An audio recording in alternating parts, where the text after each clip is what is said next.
Hello, my absolutely beautiful astrology soulmates. It's me, Stormie Grace, and here is your weekly horoscope for the week of October 4th. So getting into this week, it's really kind of exciting because it's a new moon week. And I love when we have a new moon week because it's an opportunity for all of us to plant our seeds of intention. What are we going to begin next? What's the direction we'd like to go and to flow into? Not to mention that just here in October in general, we have got planets flying out of retrograde. So we're starting to build some momentum to be able to move some things forward. So I think that this is a very significant new moon. Not to mention this is the same energy, the same energetic stamp that we had as we look back to 2020 when we actually went into shutdown around COVID. So this is almost like a return to getting out of what was and moving towards what it can be next. So it's really a very nice energetic week, and I look forward to walking you through everything that is going on. Now, if you have not checked out your monthly horoscopes for October, or if you like the quick version, the October shorts, make sure you click the card right above here and check it out. I'll also put some videos at the end, okay? All right, so this week, as we're coming into the week, we're actually going to kick off energetically on Tuesday, where we've got Mercury, who's retrograde right now until the 18th, in a QUINCUNX or an Conjunct, depending on who you study with Neptune, who is also retrograde. Now, one of the things that I think about in this particular set of energy is that, of course, this is happening between Libra and Pisces energy. So as we're looking back, because we're in retrograde fashion, so we are turned to the back, right? And what did I tell you right at the beginning of this reading? One of the things this new moon is walking us into is this idea that we shut down or our lives have been forever changed because of an illness, right? So we can see patterns of illness, of misinformation, things that felt like they were deceptive from the past, and now we're standing square with them, looking back over them, making the evaluation. You know, how has this changed your business? How has this changed your heart? How has this changed your energetic stamp with how you can work, how you can feel free? What do you feel like you can offer into the day? And what are you doing to be in relation, right? Balance with your spirit. What's the truth of how you're able to get things done today and how much you have mental capacity to fire on? So I think that this particular day, as we feel this Conjunct or this QUINCUNX, which can feel like we're having to adjust over and over and over again. I can't quite get it. I'm trying to adjust. You know, allow yourself to not fight the QUINCUNX. Instead, allow it to point you and tip you to where you need to adjust, to look over, or to have information revealed to you that is definitely changed, is definitely different, and definitely needs a rebalancing for you in your life, okay? Now, on Wednesday, we move into this new moon happening at 13 degrees of Libra. And if you haven't watched the new moon video, I'll click that up here as well, or you can click it in the playlist. But this is an awesome moon, because at the new moon, we're going to plant our seeds of intention to begin something new. Where do we want to go next? What's happening? What are we working with? What are we working on? What is the fresh perspective we'd like to have, right? So 1 year later, we've got a fresh perspective available to us on a lot of things. And they have to do with the relationships we're in at 13 degrees of Libra. Has to do with where we're in balance with things in our life, right? Now, at this particular moon, one of the things I would give you to really think about or to really evaluate is truly, what are the relationships you want to have in your life that you will create and make space for to walk you forward into something new? Now, at this particular moon, we've got Sun, Moon, Mars together right here. It's lovely. I mean, it is a passionate, powerful shaking and awakening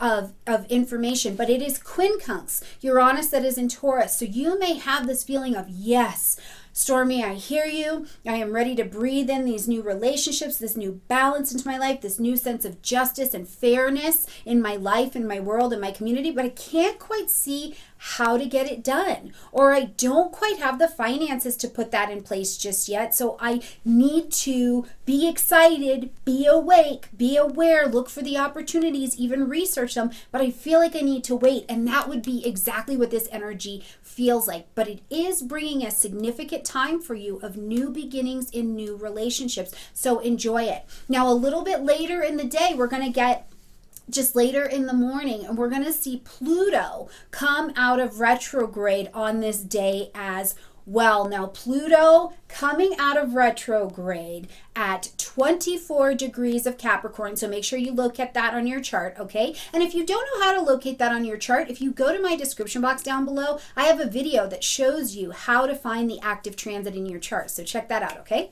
But coming out of retrograde, this is already, we've got an energetically high day. We've got a new moon happening. Now we have a stationing of a planet, okay? So when there's a stationing day, we do want to slow down, take it a little bit more easy, because it's not that the planets make anything happen for us. We align by synchronicities, but as their energy shifts and changes, our energies have to shift and change as well, because we are feeling the effects of a bigger body that is energetically the same as we are. So maybe take it slower today if you can. Go easy at some things. But recognize that the Pluto coming out of retrograde is your opportunity to show yourself, show the world, show your spirit, show where you have phoenixed, because Pluto has shown up in our chart and it's been in Capricorn since 2008. So we've been rolling with this energy for a while, but it's been like you need to adapt or die. You have to grow or go, right? And it's not so much that Pluto is just coming to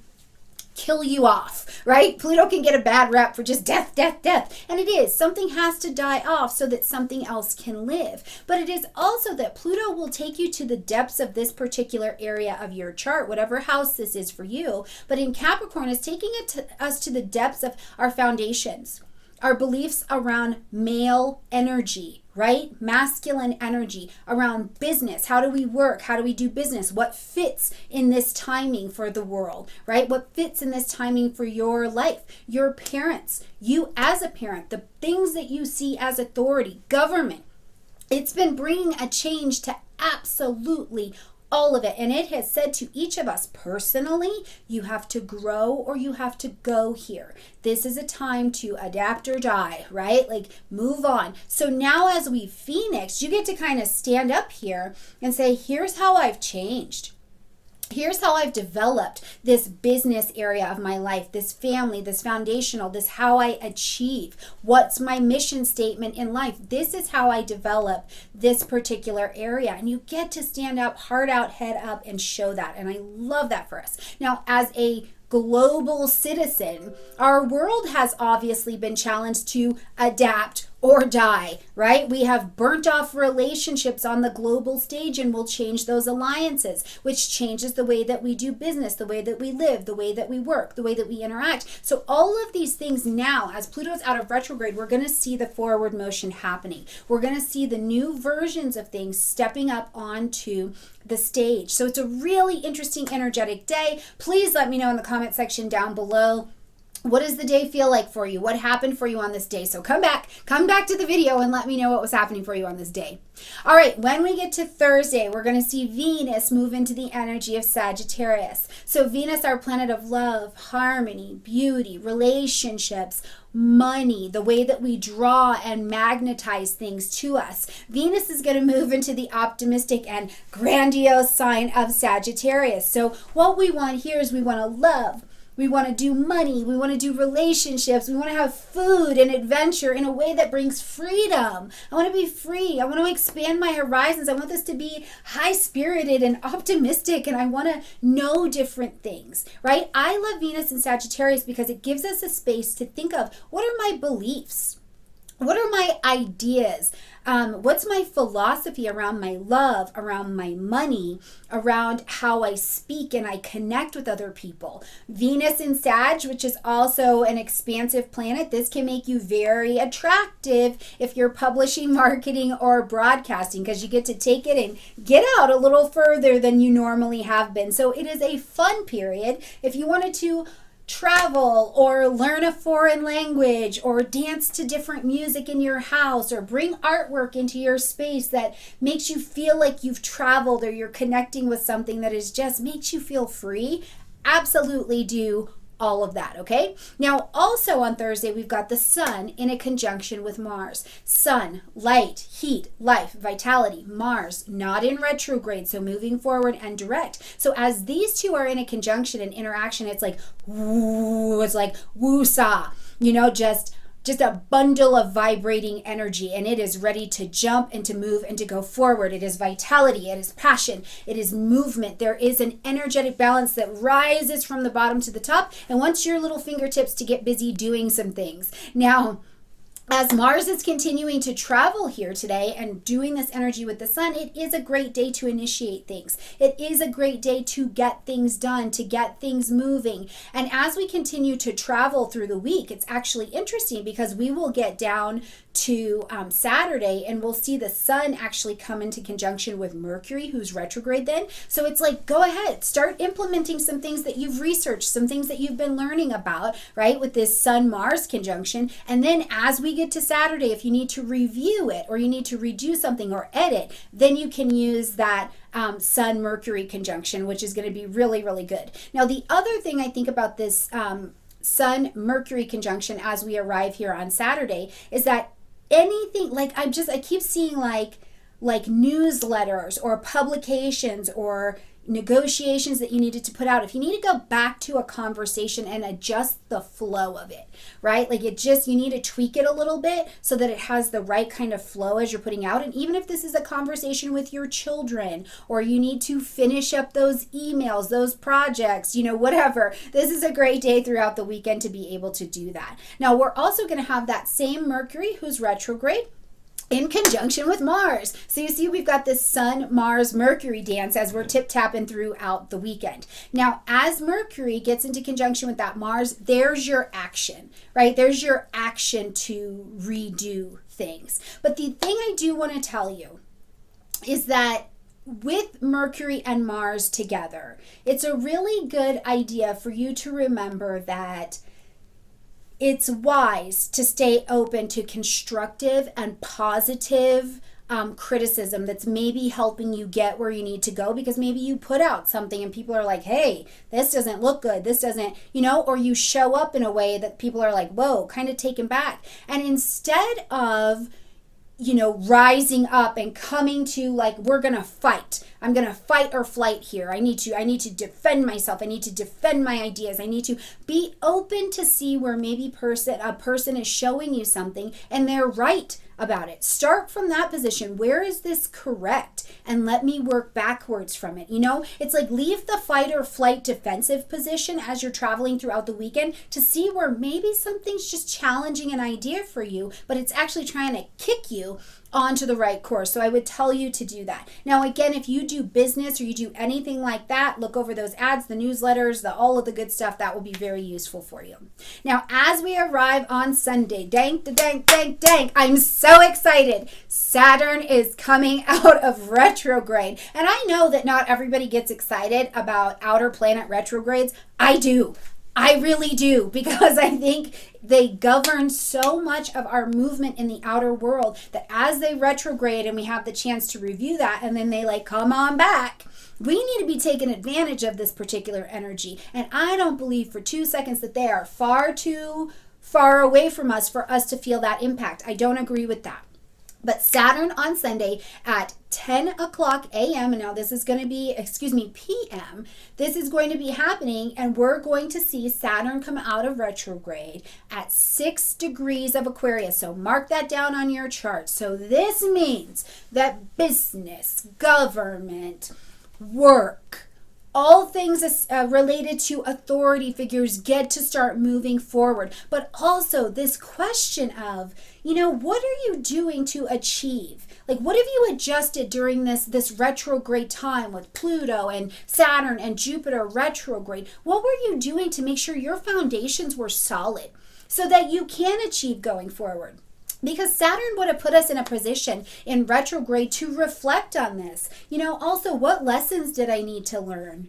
Right? What lessons did I need to slow down, maybe get pen to paper, see where I was right, see where I was wrong, see where I don't have that skill yet, I'm still developing. Where have you been crystallizing some mastery in this Aquarius energy? Where have you been working on that? Because now, as Saturn has shown you the pathway through, given you a retrograde to review, and is now ready to move back forward, you would be granted an energy of freedom, of maturity. You would have raised this Saturn in Aquarius vibration just a little bit more, which means you would have learned, and now you have just this much more mastery. Now we've got another couple years with Saturn in Aquarius, so you're going to continue to raise that Aquarian vibration, right? But this time, you have likely made some progress. Now, on the global stage, we can see socially things have changed, right? We have seen how technology has absolutely stepped in. Absolutely, we've seen different groupings happening. We've seen on the global stage those relationships, allies, enemies have been changing. We have seen an outburst of it, and now we will get to see what it really looks like on the global stage moving forward. So lots going on this week. There's lots going on, I think, every week, but this week happens to be very, very energetically busy, and I actually think that all of October is that way because we've got these planets coming out of retrograde. So keep in mind that in October, as this is all happening, especially this week, it's a good idea to just keep baby stepping, but go ahead and move forward. Be open to productive, constructive criticism. Be open also to stepping out in the way that you've learned and that you've grown and that you've changed, and prepare, because by the time we show up in November, my friends, I think you're like, nope, I'm different. That doesn't work for me anymore. Or yes, I feel a little bit more confident. I'm ready to step up and step out in this way, or to show up in my life this way. It's absolutely brilliant and a beautiful experience this week. So like this video, comment, share, subscribe, my beautiful friends. The YouTube Academy year number 2 Kickstarter is gonna start firing off just after this Mercury retrograde in October. So I look forward to bringing you more information about what content is gonna be available. And we've scaled it down a little bit so that you really have time to be with your teachers in live Q&As, and also to really have a lot more time to space out and do the learning. Plus, part of our campaign will be to keep year 1 up as well, just in case you didn't have a chance to get through it. So lots coming. Get ready, get fired up. If you can't donate, if you can share with us for the amount of time the Kickstarter is going, that matters a ton. And I look forward to building another year of another beautiful academy with you and taking our astrology knowledge forward. All right, you guys, I love you, and I'll see you next week. Bye, everybody.